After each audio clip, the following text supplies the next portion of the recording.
Hello guys, चलो चलो video बाकी है तो એના પછીનો 31મો સવાલ આજે સોલ્વ કરાવું તમે દેખી શકો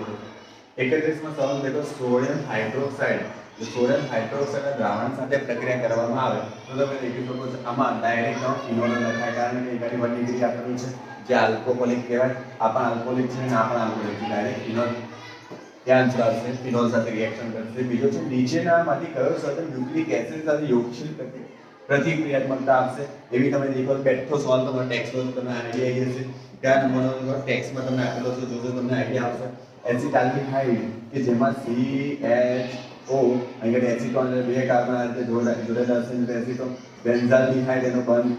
બેન્ઝીન સાથે CHO હશે રાઈટ અને એસિટોફિનોલ એટલે બંને તરફ બેન્ઝીનિક હશે વચ્ચે CO હશે તો જલ્દી આપણે આની સાથે કરશે રાઈટ એના પછી નીચેના પૈકી કયું સંયોજન એરિન સંયોજનો એસિટોન અને બેન્ઝોએટ બંને સાથે પ્રક્રિયા કરતું નથી એમ પૂછ્યું છે તો આનો આન્સર તમને જોઈ શકાય છે કે આન્સર પહેલી કેસમાં ચોખ્ખું લખ્યું છે કે હેલો એરિન સંયોજન હશે ને હેલો બેન્ઝીનિક હશે એ રિએક્શન નહીં કરે અને બીજું એસિટોન ત્યાં જોવા મળે નહીં કરે રાઈટ એટલે આન્સર તમારો સી આન્સર આવશે એના પછી નંબર 34માં નંબરનો સવાલની વાત કરીએ તો 34મો સવાલ દેખો મેં એસિટિક એનહાઇડ્રેટ આપેલું છે દેખાય છે એવું કંઈક ભણ્યા હોય તો હવે એસ્ટરીકરણ ભણ્યા છો તમે એસ્ટરીકરણમાં તમે દેખી શકો છો કે C ડબલ આવે તો C ડબલ આવે એટલે કઈ રિએક્શન થાય તમને આઈડિયા આવે બોલો આપણે પિરિડીન પકડાય તેથી ખબર પડે કે પિરિડીન છે સર પિરિડીન આવે એટલે બેન્ઝીન અને ફિનોલ સાથે રિએક્શન કરી અને એ કરી બતાવું છું ફિનોલ છે રાઈટ એની સાથે લખ્યું છે COCl આની સાથે H અને PH જતું રહેશે શું બનશે રાઈટ APH જતું રહેશે CL જતું રહેશે એસિડિક એનહાઇડ્રેટ સીધું બની જશે રાઈટ એટલે આન્સર તમારો આવશે બી નીચેના પૈકી કયો પ્રતિક્રિયાત્મકતા મુખ્યત્વે ઉત્પાદન બેન્ઝોઇક એસિડ આપતો નથી તો સર આ બધામાં જો આ ઓક્સિડેશન કરે આ બી ઓક્સિડેશન કરી નાખે એ ગાડી તમે દેખો આયોડોહોમ થઈ શકે છે પણ અહીં દેખો PCC આલ્યું એટલે આમાંથી સીધું તમને આન્સર મળે શું ખબર છે આલ્ડીહાઇડ બને શું બને આમાંથી આલ્ડીહાઇડ બને એટલે આન્સર આવશે સી આન્સર આવશે રાઈટ એના પછી છેલ્લો ક્વેશ્ચન 36મા નંબરનો સવાલ દેખો નીચે આપેલા એનહાઇડ્રાઇડ ની પ્રાથમિક એમાઇન સાથે પ્રતિક્રિયા સૌથી વધુ છે તો એનહાઇડ્રેટ કોની સાથે પ્રક્રિયા કરશે તો પ્રાથમિક એમાઇન તો જવાબ આપશે શું તો એમાઇડ આપશે કારણ કે એનહાઇડ્રેટ એમાઇડ ની રિએક્શન ન બન્યા એમ આપેલી છે 9 ચેપ્ટર ની અંદર આપેલી હોય છે બકા એ તમે જોવા આઈડિયા આવશે ટેક્સ્ટ બુક જોડે લઈને બેસો તો જલ્દી મજા આવશે આ સોલ્વ કરવાની રાઈટ એના પછીની રિએક્શન તમે દેખજો 37 નંબરનો સવાલ નીચેના કઈ પદ્ધતિ દ્વારા એમાઇડ ગ્રુપ તૈયાર કરવા માટે આવેલા પ્રતિક્રિયાના જેટલા કાર્બન પરમાણુ હોય છે તેટલા જ કાર્બન પરમાણુ તમને જોવા મળે છે તો હવે આ વાત કરી હોય તો તમારી રિએક્શન બની હોય તો બેઠો ક્વેશ્ચન આપેલો હોય છે તો તમે જોયો હશે એમાં આન્સર આવશે એ આન્સર આવશે નાઇટ્રલ રિએક્શન આવે છે તેમાં જોવા મળે છે બેટરી રિએક્શન છે પછી નેક્સ્ટ એસિટોનને ઇનોઇક સ્વરૂપમાં ફેરવવા માટે આ નામ આપ્યું છે CH3COH અને ડબલ બંધ આવશે કે આ ટાઈપ આ એસિડિક એનહાઇડ્રેટ થઈ ગયું તમે દેખો આ સિગ્મા 1 pi 1 કેટલા છે દેખો આ હાઇડ્રોજન સાથે કાર્બન સાથે 1 2 3 4 5 6 7 8 અને 9 અને બીજો તમને બંધ બતાવવા પાઈ દેખાય અને અબંધ કરે 1 અને 2 દેખાય કે જવાબ આવશે તમારે એ આન્સર આવશે રાઈટ આ ટાઈપના એમસીક્યુ સોલ્વ કરજો બોર્ડમાં આ ટાઈપના પૂછાય તો કામ લાગશે બેઠા તો ટેક્સ્ટ માં આવે નહીં થોડું પેરેન્ટ આવશે તો થોડી તૈયારી રાખજો બોર્ડમાં થોડું માઇન્ડ સેટ રાખવું પડશે દિમાગ શાંત રાખો તો આઈડિયા આવશે તમને ન તો મિક્સ અપ થઈ જશે પછી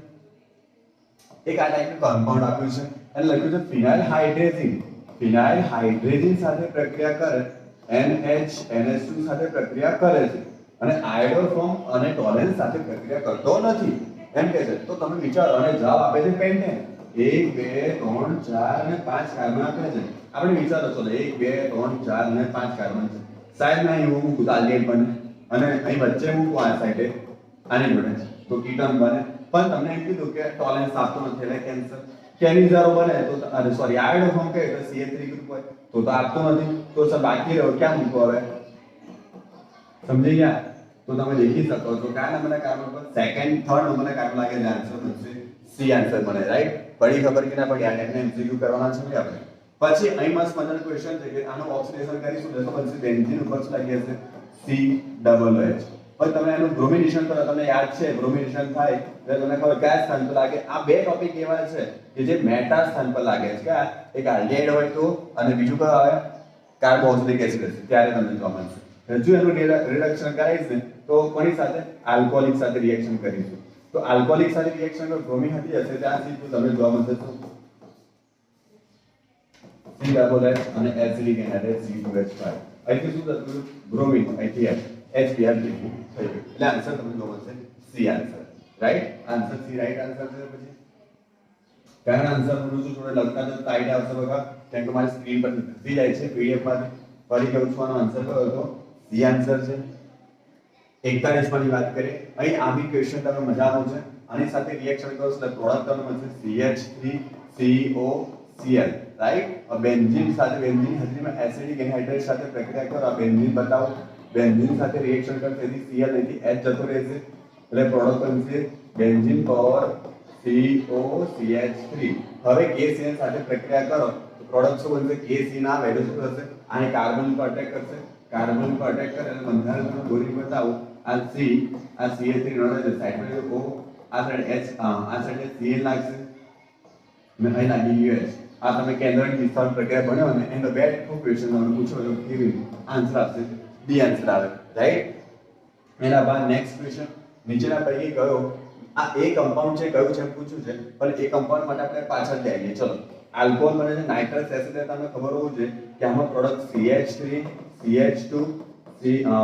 NCl આ ડાયઝોનલ સોલ્ટ બન્યો છે. ડાયઝોનલ સોલ્ટ પછી શેમાંથી રિડક્શન થઈ એટલે વિચારો કે આ NH2 હશે અહીંયા 2 અને 2 તો વિચાર અહીંયા કેટલા કાર્બન છે 2 તો અહીંયા 2 કાર્બન હશે CN.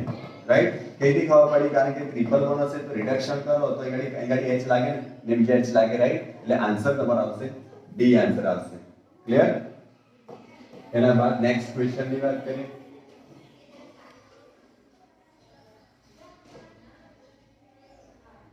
43 સવાલ એનિલિન બ્રોમિન જળ સાથે પ્રક્રિયા કરે છે. શું કીધું એનિલિન કોની સાથે બ્રોમિન જળ સાથે પ્રક્રિયા કરે છે. આ એનિલિન બ્રોમિન જળ સાથે પ્રક્રિયા કરે તમને ખબર છે કોઈ કીધું નહીં કે એસિડિક એનહાઇડ્રેટ નાખો એટલે આપણે કીધી જગ્યાએ કોને ત્રણ જગ્યાએ બ્રોમિન લગાવી દેવાના ઓર્થોપેરા. પછી શું કહે છે એસિડ અને નાઇટ્રસ એસિડ સાથે પ્રક્રિયા કરે એટલે આપણે ડાયરેક્ટ NO2 લખી દઈએ તમને આઈડિયા આવી જશે કે NO2 સાથે પ્રક્રિયા કરે ડાયઝોનિયમ બનશે અને Br ને Br બની ગયું. હવે ડાયઝોનિયમ તો બની ગયું પણ તમે કીધું ફ્લોરોબોરેટ સાથે તો ફ્લોરોબોરેટ એટલે તમને આઈડિયા આવે કે Br અને અહીં લાગી ગયું N2 સાથે BF4 તો આ તમને આન્સર મળશે ડી આન્સર આવશે. Right clear. એના બાદ નેક્સ્ટ ક્વેશ્ચન તમે દેખો 43 નંબરનો નીચેનામાંથી એસિટોન જે છે એ પ્રોડક્ટ કઈ આપશે એમ પૂછ્યું તો આ એસિટોન કહે CH3 COCl3 અને પ્રોડક્ટ શું છે કોની સાથે રિએક્શન કરે છે C6H5MgBr સાથે. તો તમે દેખો અહીં ગાડી આ CH3 ને ઉપર હટાવી દઈએ CH3O આ સીકુ લાગ્યું C6H5 અરે સોરી C6 નથી C2 છે C2H5 છે. હવે અહીંયાથી C2 છે અને અહીંયાથી બીજો ત્રીજો ચોથો એટલે વિચારો આ નંબર 1 2 3 4 એટલે તમને બ્યુટેન કઈ દેખાય છે એમ જોયું ને H લાગશે તો બ્યુટેન તમને દેખાતો હશે દેખાય છે બ્યુટેન એક જ દેખાય છે. રાઈટ અને બીજી વાત 2 મિથાઇલ 2 ઓલ દેખાય છે આન્સર ડી આન્સર રેડી. હવે ફરી બીજો ક્વેશ્ચન આવે. હવે આઈપીસી નામ દેખો આ N છે એની જોડે મિથાઇલ ગ્રુપ લાગી રહ્યો છે N છે એની જોડે 1 2 3 દેખી શકો છો તો દેખો આનો આન્સર મળશે N મિથાઇલ 2 ઇન દેખાય N મિથાઇલ 2 ઇન આ આન્સર ડી આન્સર રાઈટ છે આનો આન્સર. ક્લિયર. આ ટાઈપના એમસીક્યુ ફટાફટ સોલ્વ કરજો બીજા સોલ્વ કરે કે જો બીજા આપણે ઓનલાઈન કરીશું. રાઈટ મજા ભલે બીજા કે એટલા માટે